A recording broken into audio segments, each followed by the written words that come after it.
নিজের মাকে কখনোই বললাম না, মা আসো রান্না হয়ে গেছে খেয়ে যাও। কখনো বললাম না, তোমার জামা কাপড়গুলো দাও তো ধুয়ে দিই। কখনো বললাম না, তুমি আসো তো তোমার মাথায় একটু তেল দিয়ে দিই, তুমি আরাম পাবে। তবে দেখো, আমার প্রতি মায়ের ভালোবাসা কখনো কমেনি। যদিও বা রাগ করে, এক নিমেষেই সেই রাগ গলে ভালোবাসায় পরিণত হয়। আর অন্যদিকে অন্যের মায়ের জন্য সারা দিন রাত খেটে সংসারের সকল কাজ করে গেল, কারো মন পাওয়া যায় না।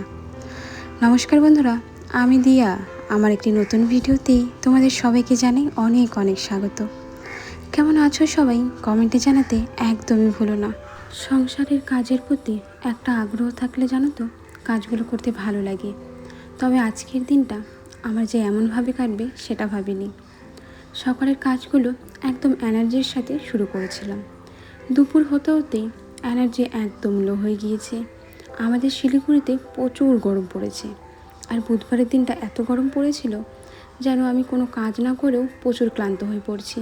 কি করব, ঘরের কাজ তো করারই আছে, সেসব না করলে তো একদমই চলবে না। তাই সকালে থেকে ভাবলাম আগে ঘরের কাজগুলো শেষ করি, তারপর দেখা যাবে কি করা যায়।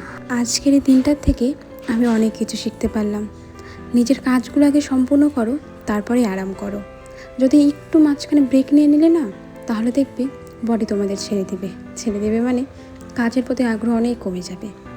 আজকে আমি এই যে বাসনগুলো ধুচ্ছি, এরপর ভেবেছিলাম কি 5 মিনিট বসি, এত গরম লাগছে। সেই 5 মিনিট যে কখন 2 ঘন্টায় পরিণত হয়েছে নিজেও বুঝতে পারিনি। একটু বসেছিলাম, ফোন দেখছিলাম। ফোন দেখতে দেখতে 2 ঘন্টার বেশি সময় পার হয়ে গিয়েছে। তবুও আমার কাজ করতে মন চাইছিল না। এর একটা কারণ হলো ওই যে আরাম করতে বসেছিলাম। আমি এক জায়গায় শুনেছি, জীবনে যদি কিছু করতে চাও তাহলে নিজের ঘুম, খাওয়া দাওয়া আর আরামকে একদম ত্যাগ করো। মানে এসব জীবনে থাকবে, তবে এসব নিয়ে ভাবনা চিন্তা বন্ধ করো। নিজের লক্ষ্যের দিকে চিন্তাটা দাও। যখন দেখবে পুরোপুরি তোমার ধ্যান শুধুমাত্র কি করতে চাও জীবনে তার উপর রয়েছে, তাহলে সেই কাজটা বেশি ভালো হয়। আমার মতন একটু আরাম করতে বসো না। আমি আজকে যেই ভুল করলাম সেই ভুল আমি বাকি দিনগুলো করব না। একদিনের থেকে আমার শেখা হয়ে গেল। আমার আগের ভিডিওতে নাফিসা সুলতানা বলেছ, খুব সুন্দর ভিডিওটা আপু, আর অনেক ভালোবাসা রইল, সবসময় ভালো থেকো। তোমার জন্য অনেক ভালোবাসা রইল, তুমিও ভালো থেকো গো। রাজশ্রী দিদিভাই বলেছ, বোন কেটে দিব বলতে নেই, ঠাকুরকে যেই ফলটা দিবে ওটা বানিয়ে দিব বলতে হয়। ও, আমি না জানতাম না গো দিদিভাই, জানা হয়ে গেল। আর কলা কখনো বটি বা ছুরি দিয়ে বানাতে নেই, বাদ বাকি যা ফলই দাও না কেন তুমি সেটা ছুরি বা বটি দিয়ে বানিয়ে দিতে পারো। ফল মানে তো সন্তানও হয়, তাই কেটে বলতে নেই। আমার না এই বিষয়ে কোনো ধারণা ছিল না। এই কথাগুলো আজকে আমি প্রথম শুনলাম, আর শোনার পর মনে হলো সত্যিই গো, যদি আমি কখনো এই প্ল্যাটফর্মে কাজ না করতাম তাহলে কথাগুলো আমার অজানাই থেকে যেত। মাঝে মাঝে যা হয় ভালোর জন্যই হয়। সঙ্গীতা লাইফস্টাইল ব্লগ থেকে বলেছ, দিদিভাই তোমার কমেডি চ্যানেল নামটা একটু বলো গো। আমি তো তোমার রিপ্লাই কমেন্টে দিয়ে দিয়েছি, দিদিভাই একবার দেখে নিও। হ্যাঁ, তো আমার কমেডি ভিডিও কিন্তু প্রায় শেষের দিকে, আর একটা ভিডিও বানানো বাকি। এখন 1টা বাজে, আর আমার অবস্থা দেখতে পাচ্ছ, পুরো ঘেমে ফ্যান বন্ধ, লাইট বন্ধ, সব কিছু বন্ধ করে ভিডিও বানাতে হয়। ঘরে অনেক কাজ বাকি। আমি তো শুধু বাসন ধুলাম, ঘর ঠাট পরিষ্কার করলাম আর খাওয়া দাওয়াটা করলাম, কিন্তু ডাস্টিং করিনি। ঘর মোছা বাকি, রান্নাঘরটা একটু পরিষ্কার করতে হবে আজকে। মানে কোনটা ছেড়ে আমি যে কোনটা করব নিজেই বুঝতে পারি না। মানে কমেডি ভিডিও বানাবো, ব্লগ, নাকি বাড়ি ঘরে পরিষ্কার করব। আগে না আমি রাত্রে থেকে কমেডি ভিডিও বানাতাম, কিন্তু রাত্রেবেলায় এত গরম লাগে ভিডিও বানাতে ইচ্ছে করে না। তারপর তোমাদের দাদাভাই কাজে থেকে আসে, ফ্যান বন্ধ থাকে, বিরক্ত লাগে। সেজন্য ভেবেছি দিনের বেলায় একটু কষ্ট করে অ্যাডজাস্ট করার চেষ্টা করি সব ভিডিও একসাথে। ভীষণ গরম লাগছে। চলো, বেশি কথা বললে আমার অবস্থা খারাপ হয়ে যাবে, ভিডিওটা শেষ করি আগে। আমাদের কাছে ফ্রিজ না থাকতেই পারে, তাই বলে কি আমরা ঠান্ডা জল খাবো না? খাবো না আমরা ঠান্ডা জল? আরে অবশ্যই খাবো।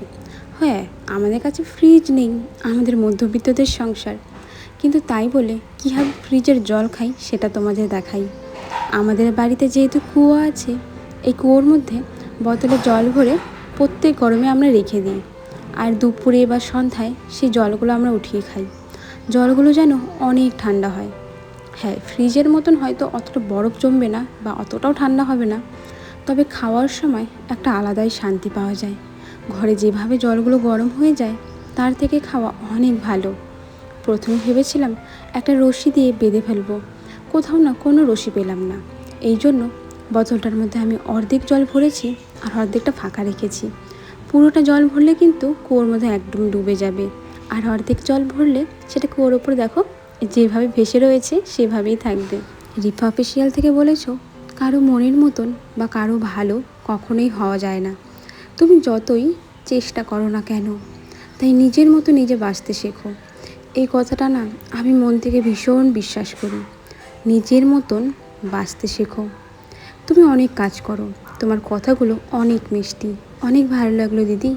আরও কমেন্ট করেছো শিল্পা অফিসিয়াল থেকে শুক্লা রায় দিদিভাই, রিয়াদ সোনা দিদিভাই, শ্যামলী বক্সি দিদিভাই, ঘরে বাইরে থেকে সুদীপ্তা দিদিভাই, সঞ্চিতা মণ্ডল দিদিভাই, জয়ন্তী বিশ্বাস দিদিভাই।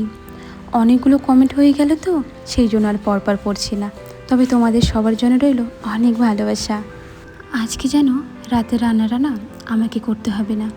শাশুড়ি মা অনেক আগে কাজে থেকে চলে আসছে, রাতের রান্নাটা উনি করবেন আর সন্ধ্যাবাতিটা আমি দিব। তাই ভাবলাম সন্ধ্যাবাতির ভিডিওটা আজকে একটু তোমাদের সাথে ভালো মতো শেয়ার করি। আজকে জানো তো ধূপ দিচ্ছিলাম, আর ধূপের গন্ধ যে কোনো সুগন্ধিকেই কিন্তু হার মানিয়ে দিবে। আমরা বাঙালিরা এই বিষয়টা খুব ভালো করে বুঝতে পারি। নারকেলের ছোবাগুলো না একদম শক্ত ডুমডুম ছিল, সেগুলোকে ভালো মতো ছোটো ছোটো করে টুকরো করে নিতে হবে।